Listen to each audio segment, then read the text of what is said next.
All right, friends and neighbors, welcome back.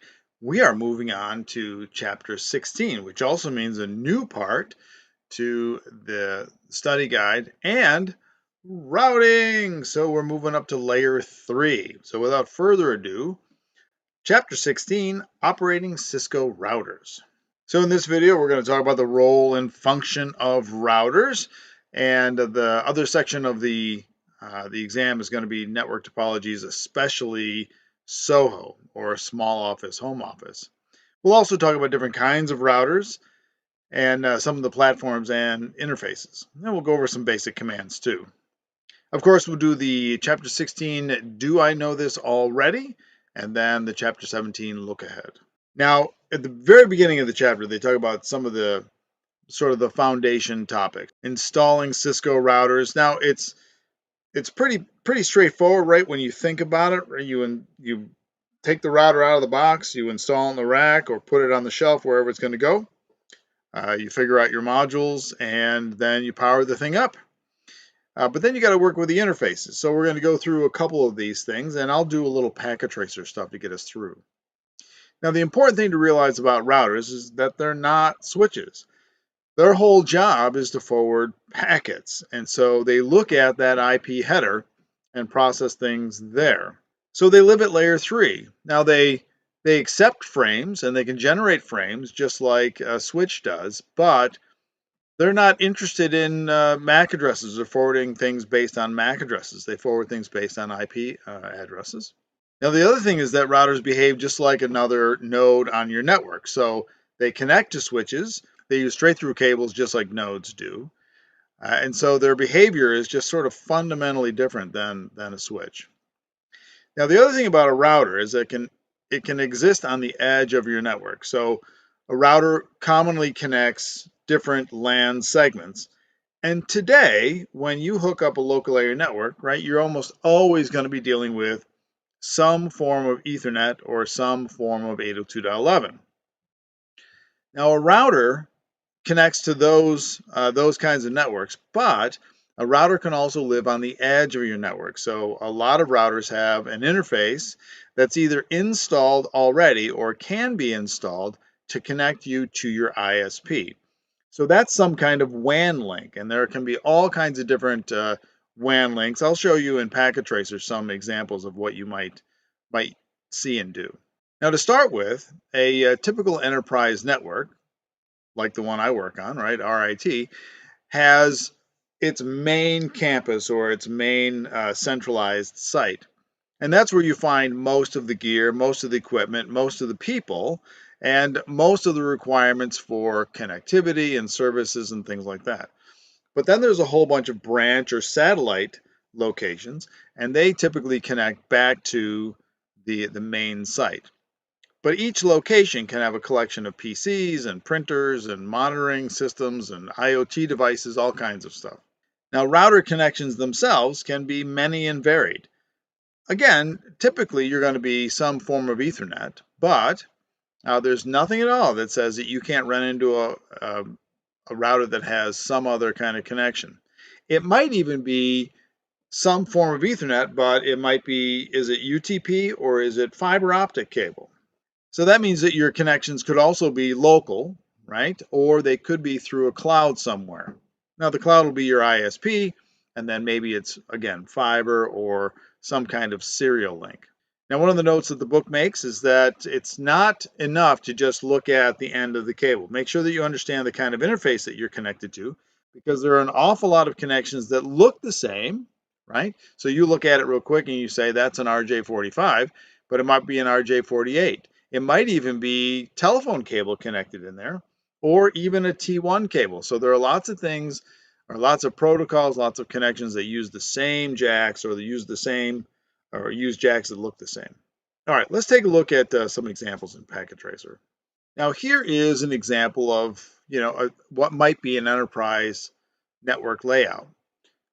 So on this side here, we've got our main network connection, and I just put in some heavier duty sorts of switches, right? Some servers and things like that over here. And then we've got our two satellite or branch offices, and they're connected through the cloud. Now that's just the ISP or the service provider.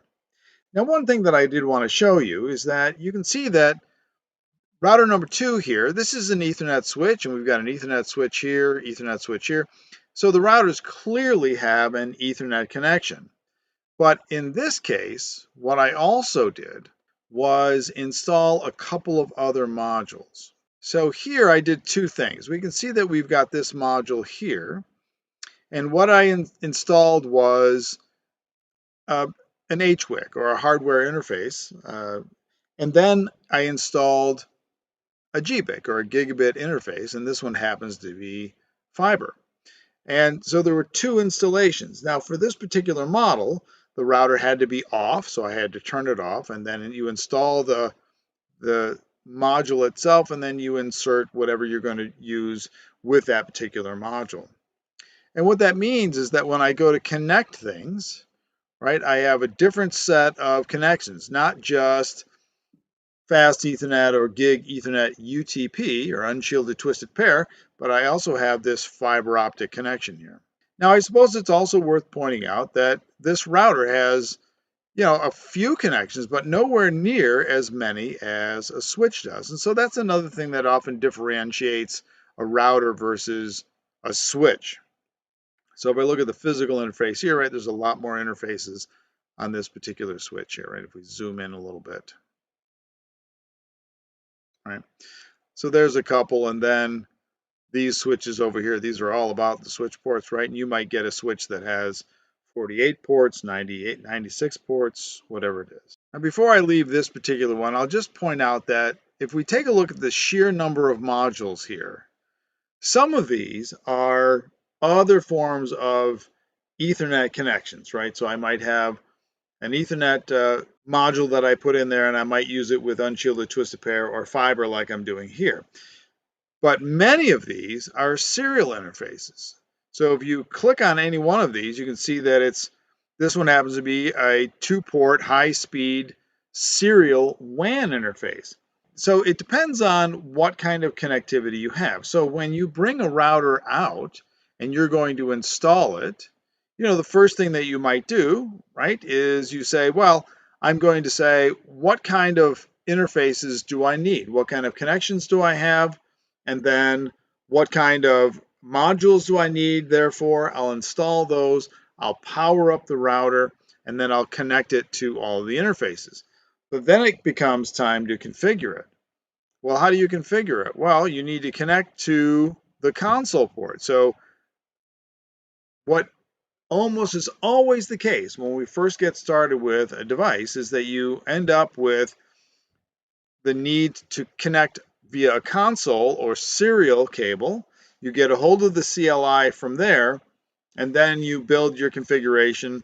And at that point, you might be managing it remotely via SSH or something like that.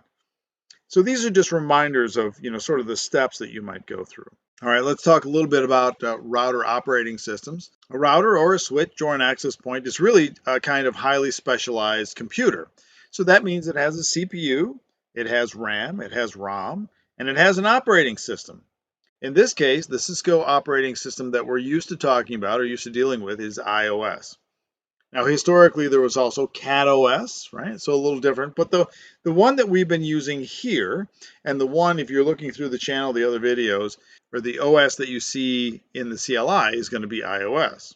But a couple of years ago, Cisco created an enterprise version of this OS called iOS XE. Now, we talked about this briefly when we were talking about some of the higher end switches, but here we are again with the iOS XE. So there have been a number of improvements, but a really big one is the ability to upgrade the iOS without shutting down the box, which is not something that standard iOS could do. For the most part, it's the same familiar CLI, the same commands, and so you won't really notice the difference. And so I think for the entirety of the CCNA certification chapters, there's not going to be much distinction between them. Now, I'm going to show you here in a second another kind of router. So we're going to move from what we're called the standard router that use the iOS to something called the integrated services routers. And the integrated services routers were the ones that started using the iOS XE. The primary difference is that when you have a router or a switch, and that's all it does, well, we call it a router or a switch, and it has a very particular function, right? So a switch does switching. It handles frames at layer 2, and that's pretty much it. Maybe VLANs and spanning tree and stuff like that. And a router's job is to route packets. But integrated services routers, that whole line of devices came about because of the need or the desire to have services or facilities built into the box. And so what that means is that a router doesn't just route anymore. We use it to handle a whole bunch of things. So again, on this channel, I've set up Cisco routers to be voice over IP call managers. But then we also run wireless. So you can put wireless cards or wireless modules in routers. You can even run services like TFTP and DHCP on a router. And so that makes them more like a sort of a services platform than just a router. In the integrated services routers, a lot of these services are facilitated through the installation of something called a network interface module or a NIM. I'll show you those here in a second. And they also have something special about their G0/0, which I will also show you. The chapter mentions this as well. And then SFPs. So SFPs are little tiny devices that we put into modules. They're the small form pluggable. So here is an example of a couple of integrated services routers. Now these routers are in the no shutdown or in the shutdown state, but if we take a look at the physical interface, right, we can see a couple of things. We can see that we have a couple of modules here, and so I might take, there's our network interface modules, right, these here, and so I might take one of these and install it, but the router's powered on. So we would power off the router, and we would say, oh, let's go ahead and install one of these. Okay. Now, if it was one that required a small form pluggable, then we would take another device and it would be inserted into one of these interfaces. Now, there's a couple of other things that we want to see, right? We can see that we've got the console port here, but take a look here.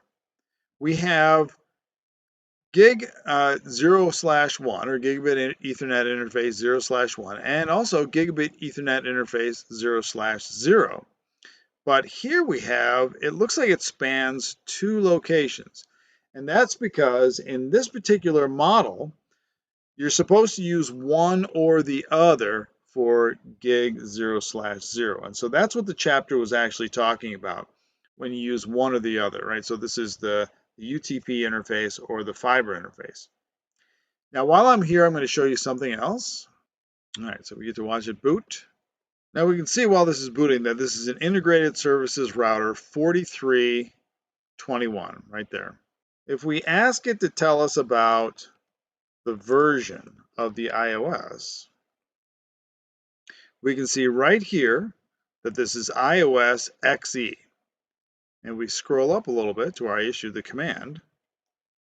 Cisco iOS software, ISR software, right? The version, and then right here. Cisco iOS XE software. Now, if we compare that to some of the routers that we had in our enterprise diagram, and I do the same thing, I can see that this is Cisco iOS software, but it is just straight up iOS, not iOS XE.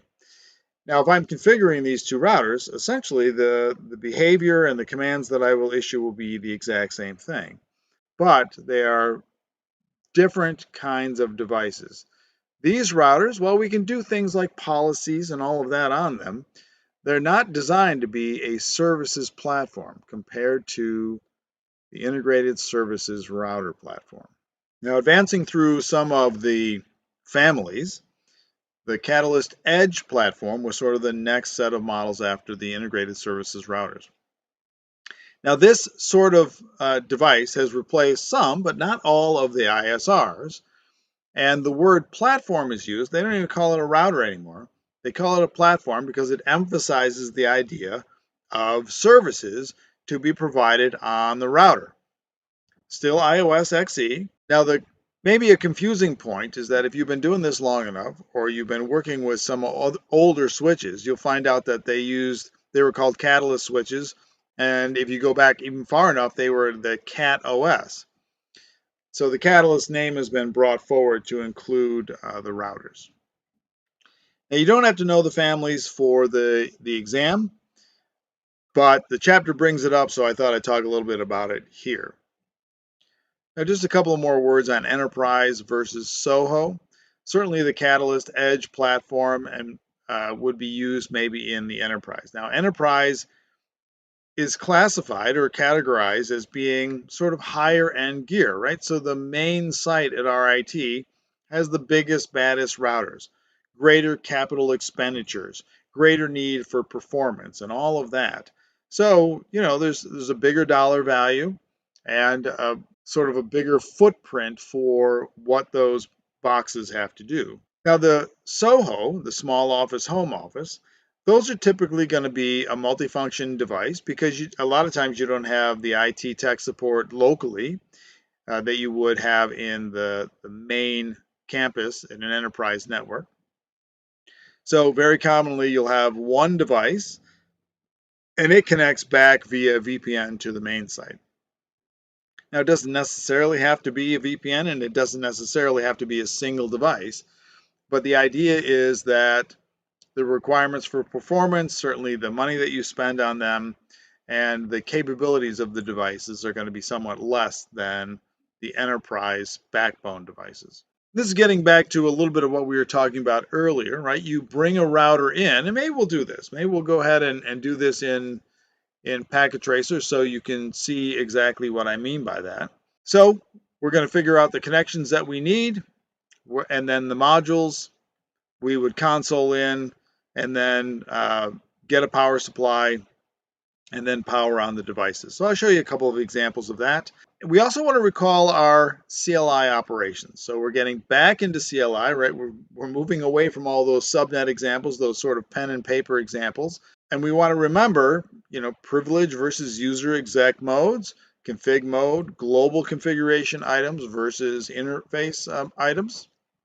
We want to give our devices host names, descriptions. We want to remember that interfaces, especially interfaces on routers, are shut down to begin with.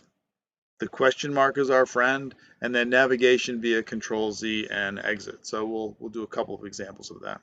Back to what routers do, right? Routers receive frames just like switches do, but where a switch will say, what's in my source address table, let me forward things back based on MAC address. That's not what a router is doing. A router is going to open the frame, strip away the frame, look at the IP packet, and then if it forwards it to the other side, it'll build a new frame on a new network segment and then forward the IP header or the IP packet. So we de-encapsulate the packet and then we re-encapsulate it on the other side of the router. And again, we're working with IP addresses and what's going on in the IP header. We also want to remember that we might have a wide variety of router interfaces, but what we're really going to do is give those interfaces, whatever they are, IP addresses, and then turn them on. We've got a couple of handy commands that we use. IP route command to do static routing. We're going to do show IP route to see what the routing table is, and then show IP interfaces brief. Let's take a look at a router that we might need to turn on. So I'm just going to take the example that I did earlier with fiber optics, right? And maybe what I'll do is we'll add I'll put a switch here just for fun, right? We'll do the switch first just because, right? This switch, if I go to the CLI, it must be powered on. Well, in the real world, what would I do? This switch actually has no power supply right now. So what I have to do, in this case, I would drag this up here. I can also do the power supply, but you would actually install a power supply in there. And now that we've done that, the switch is actually powering up. So that's an example of, when you get a device out of the box, it doesn't always have the power supply physically installed. Sometimes you have to do that. All right, so we're going to ignore the switch now. Now let's say that I want to connect these two together, and I say to myself, well, I think I'm going to be using fiber optic links. Well, what I might do is say, oh my goodness, look at all of these modules that I have here. And I say, well, what am I going to need? So if I just browse my list of modules that are available, I might say, well, here's an HWIC 1 gigabit small form pluggable with a 1 small form pluggable slot. So I think I'm going to need that. Now, it's going to complain at me here in a second. It's going to say, well, wait, you can't do that while it's powered on. So again, this is not what we call hot swappable. So I'm going to turn the device off, and I'm going to go ahead and install that. And then what I'm going to do is say, oh, well, what goes in there? Well, I need something that's gigabit that will allow me to connect, right? So now I've done two things. I installed the module itself, and then I put the SFP in there. Okay, so now let's turn this back on. And then I'm going to do the same thing over here. So we'll zoom in and we'll do the whole thing again. So I'm going to take my module. Oops, did it again. I'm going to take the module. And then I'm going to take the SFP, right? And plug that in there. Okay, you can see here the 1000 base LX, that is a fiber signaling, operates in gigabit Ethernet ports and the switches and routers. Okay, so now what this means is that I come over here to my connection types, grab a fiber, go from my fiber connection to my fiber connection. And just like anything else, I would go into the CLI and I would say, well, what were these? Oops. Let's turn this on again. Okay. So while that's booting, I'll go ahead and bring a PC into the picture and we'll connect the PC serial interface to the router's serial interface or the console. There we go. Now on the PC, I would need now a terminal emulator. These are the settings, 96.8N1. In Packet Tracer, I could go right to the router and take a look at the CLI and see that it's booting right here, right? I could do that. But in real life, I wouldn't get right on the router that way. In real life, I would use the terminal. So we would say no to the initial configuration dialog, and there's our router. So we're in user exec. We could put a password there, but we're going to do enable, and then we're going to go to config T. And this is how I would begin working on this router. Now, if I wanted to, we could also say, well, what are my interfaces that are available to me? So I could say show interfaces. And we can see that the one that I just plugged in here is G0/3/0. So maybe what we'll do is I'll say config T and I'll say int G0/3/0 and I'll just say no shut. And so all that we're going to do right now is just, right, we just want to bring these interfaces up. And maybe what we'll do is we'll go over here to this router now and we'll connect. And we're going to do the same thing. We're going to say enable config T interface G0/. I'm going to guess it's the same. And we're going to say no shut. And our interfaces are coming up. Now later on we'll do IP addresses and things like that, but there we have it. So that is what you would actually do when you bring a device into your network, right? What do I do for connectivity? What modules do I need? Do I need power? Power the device up, get a console connection in, and then begin configuration. Maybe the last thing that I'll show you before we get out of here is the show IP interfaces brief. And there's a couple things that I'll point out here. One is that we can see we've got a couple of administrative messages here, right? Our status messages, right? This one happens to be up, up. And here we have down, down, right? So we'll talk about those here in a second. My IP addresses would also show up right here. All right, so those status codes, we get two of them, right? So you saw up, up, and down, down. The first word, right, whether it's up or down, is the line status, and that is layer 1 status. Is your cable connected? Do you have the correct cable? And do you have power applied? If any of those are true, then you'll have up. If there's no cable connected or the interfaces are shut down, then that'll be down. Now the protocol status is a little more complicated. Usually on Ethernet, if the line status is up, then Ethernet will also be up because it automatically negotiates. But some protocols can be configured differently on the two ends. And if you have a misconfiguration, for example, on a serial link, it's possible to have your line status up and your protocol status down.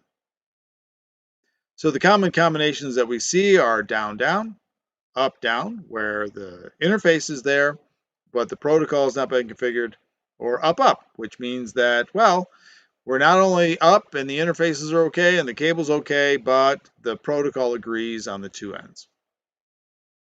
Now, router interfaces will typically be given an IP address. In fact, any router interface that's connected will almost always have an IP address. This is not the same for switches. Now, switches, we give IP addresses to VLANs, but we usually don't give switch ports IP addresses. But we have to remember, when we give an IP address to a router interface, we still have to turn the router interface on with no shut. A couple things to remember, right? You can, what we usually want is auto negotiation, where the two ends of the connection figure out what their speed and duplex is going to be. But that doesn't mean that you can't manipulate the speed and duplex for an interface. But we prefer auto negotiation. One other thing that you can notice up here is that we have an aux port, and the aux port is there usually to dial into the router to give the router commands. Now, one thing that doesn't appear on the most recent exams apparently is knowledge about serial interfaces, because you just don't see serial interfaces as much as you used to. But serial interfaces are configured with a clock. That is how fast the bits are flowing. And so that is another way to have a misconfiguration in your protocol status. All right, time now for Do You Know This Already? Which OSs run on Cisco Enterprise routers and use a CLI that works much like the CLI on Cisco LAN switches? Choose two. Well, the two answers there were pretty straightforward. They're the two that we've talked about, iOS and iOS XE. Which action would be true of a router's CLI interaction, but not true on a switch that performs only layer 2 functions?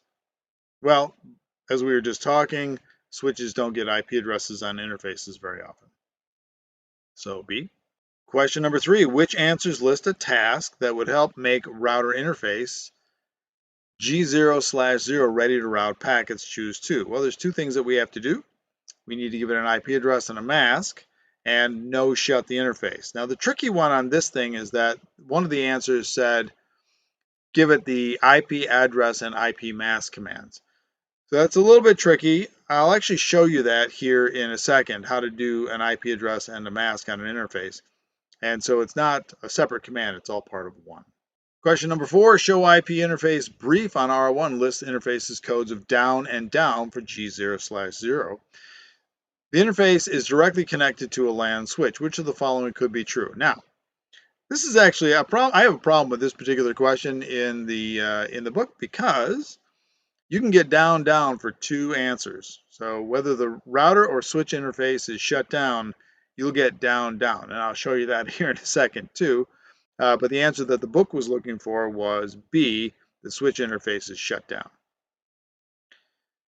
Which of the following commands lists the IP address but not the subnet mask of the interface? And the answer there is show IP interface brief. Question number 6, which of the following is different on the Cisco switch CLI for a layer 2 switch as compared to the Cisco router CLI? And the answer there was B, the number of IP addresses configured. Fewer IP addresses on a switch. All right, so let's go over those things on the router. So we'll focus on these two 2811s right here. And what I'm going to do is we'll give the two of these IP addresses. We'll say, we'll make this 10.0.0.1, and we'll make this one 10.0.0.2. So I'm consoled in to the router on the right. We'll go to int G0/3/0, and we will say IP address 10.0.0.0 2. Now, if I do a question mark here, it wants the mask, but I don't need the keyword mask. I just say 255.000 like that. And then I would do a no shut, and that would bring it up. I think I already did a no shut on these. Okay, so that would be that interface right there. Now let's connect to our other router, and same thing, config t int g0/3/0, and I'm going to say IP address 10.0.1.255.0.0.0. Okay, and again, just to be complete, I would do a no shut. I don't have to do it here. Now, let's take a look at our show IP interfaces brief. We can see a couple things. One is that it's up and up. So line protocol is up, right? So I have a link, and then I've got the protocol up as well. So the physical link is okay. The first one, you can think of this as what's the first check? Layer 1. What's the second check? Layer 2. Notice here that there is no mask shown here in this particular interface. Now here's the other question that I wanted to show you. Oops. Let's take a look at our integrated services router. And if I do a show IP interfaces brief, I can see that I've got for these interfaces here, I've got down and down. Now this module, right, this device has these interfaces here, but I'm not connected via all of those. You can see that the interface is down. And in this case, the switch is clearly powered up, right? I'm talking to it. So the interfaces, let's do, and here we'll do, maybe we'll just do a status. None of my ports are connected, right? It thinks they're not connected because my router interfaces are down. So this is my justification for the gripe about this. The only thing that's shut down here is the router interface. If I was just simply bring this one up, right, gig 0/001, right here, just bring this up. So that's this one here. So the only change that I made was with the router being shut down, the router interface being shut down. So that's my reason for the gripe with a particular question, but it's a little detail. There we go. So the Chapter 17 look ahead, it's still the network fundamentals topic, right? The role and function of network components. But in addition to the router addresses, we're going to be looking at next hop, static routes, the configuration, and that means multiple networks. So that'll be a lot of fun. And we've done a lot on this channel about routing and getting things from place to place. All right, so yay, we are routing. We're up at layer 3. We're moving packets around. So this video, we were getting to know Cisco routers in the iOS, right? iOS and iOS XE. We went through some basic ideas for a router, right? The IP addresses, the interfaces, how to get a router up and running, some modules. So I think we're ready to go for some static routing next time. Well, thanks for watching. Thanks for listening. Like and subscribe if you are ready to go. And may those packets always reach their destination. And they will, now that we're routing. That's right. That's right. And remember, this is CCNA. You can do this.